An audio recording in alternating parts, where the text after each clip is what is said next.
Welcome to Burlap Teachers. Enjoy the video. In this video, I will explain how to replace a blower motor.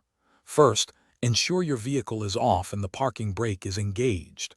Gather your tools, including a ratchet, various sockets, and your new blower motor. Safety is paramount, so disconnect the negative terminal of your battery. This prevents any electrical shorts or accidental power surges during the repair. Now, locate the blower motor, usually found beneath the passenger side dashboard, often behind the glove box. With access clear, you'll need to remove any trim panels or the glove box that might be in your way. These are usually held by a few screws or clips. Once you have a clear view, carefully unplug the electrical connector from the old blower motor. Be gentle to avoid damaging the wires.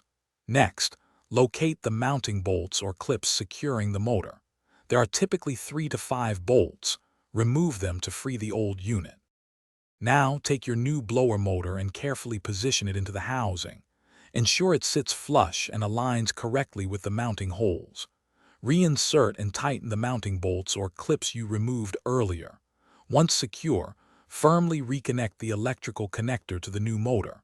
Double-check that it clicks into place. Finally, reinstall any trim panels or the glove box, making sure everything is snug and secure. After everything is reassembled, reconnect the negative battery cable. Turn on your vehicle and test the new blower motor at all fan speeds. Listen for any unusual noises and confirm that air is flowing properly from all your vents. This ensures your repair was successful.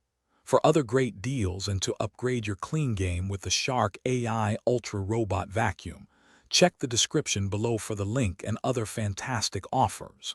Enjoy your comfortable cabin.